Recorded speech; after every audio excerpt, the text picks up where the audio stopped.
Hello, we're back and it's week 6. This week's focus is on unconditional love. I like this one because it's a personal challenge for me to do this, as is every week, but this is a particular one that I am challenged with. When I went into my marriage, I thought everything was going to be 100-100, and boy, was I wrong. Like we've already talked about, we come into marriage with expectations, and I definitely thought that things were going to look different. And what I ended up doing, and what we often do, because we run the ship, we really do. We navigate our day-to-day lives, the family's day-to-day lives. We know what's happening. We schedule, we direct, we take care of business while our husbands are working typically. Things end up falling on us, and we become ultra aware of what we're doing and maybe what our husbands aren't doing. And it's a challenge to keep our perspective on that is a blessing, which we've talked about.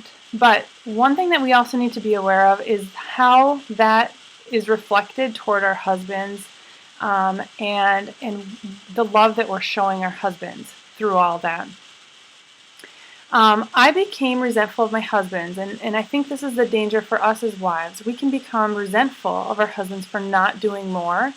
And I started loving him differently. I didn't realize it at the time, but I knew our marriage was different. I knew we were both not happy. And I realized, or God showed me, that I was just not loving him unconditionally. I was loving him conditionally. So without realizing it, I was putting conditions on my love for him, or my displays of love for him. I didn't recognize it at the time again, but I would withhold sex, justifying it because he didn't offer to help with the load that I had.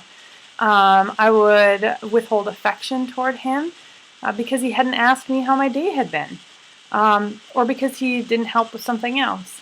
I would make things that he wanted to do very difficult because I hadn't had any time for myself. If it wasn't fair, then I was going to love him less, just love him differently, conditionally.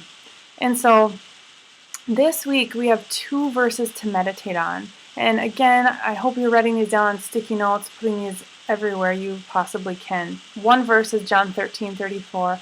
A new commandment I give to you, that you love one another. Just as I have loved you, you also are to love one another. Just as our Father loves us, we are to love our husbands. Just as our Father loves us. Okay, ladies, there are always going to be reasons why, or to hold on to being frustrated with our husbands. There is always going to be a reason to hold a grudge or for being frustrated. The reality is that our husbands are human. They are going to fail. They will fall short. They will sin. They will disappoint us. They were designed to. So were we. So the sooner we can understand that we too fall short, we too are in need of unconditional love, the sooner we'll be able to extend that to our husbands. But because God loves us, we are to love our husbands just as God loves us.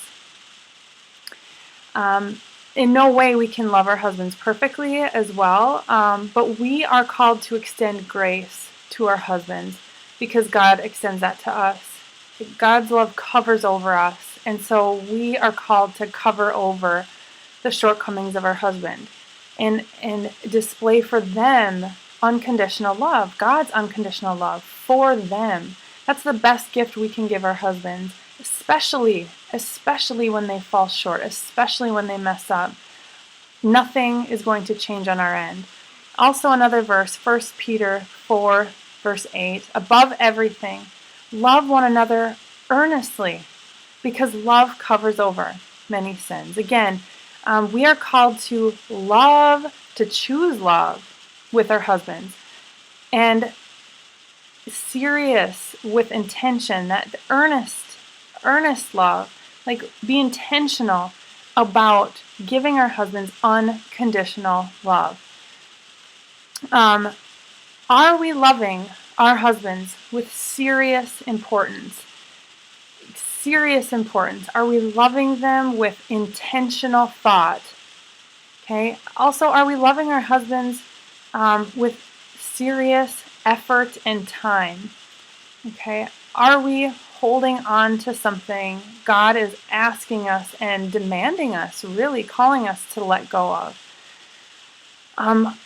Love with high importance and serious effort looks different than normal love. And that is my hope for all of us as wives, that we can love our husbands with serious intent. That looks different than, yeah, I'm in a marriage and things are okay. Okay? No, I don't want that for us. I want you to love your husband earnestly. Cover over what he is doing, where he's falling short. So many of us desire our husbands to have a better relationship with the Lord, or a relationship with the Lord. And this is one of the ways that we can do that, or that we can spur that on in them, is to show them the same love that God shows you. Okay? Treat your husband as a child of God. Cover over where he falls short. Just love him up, even when, and especially when, they fall short and mess up. Okay? Show them that unconditional love that your Father gives you, and I know that it'll impact your marriage. I'll be praying for you. I'll be covering over you this week with prayer, and I look forward to hearing how this week went, and we'll see you next week.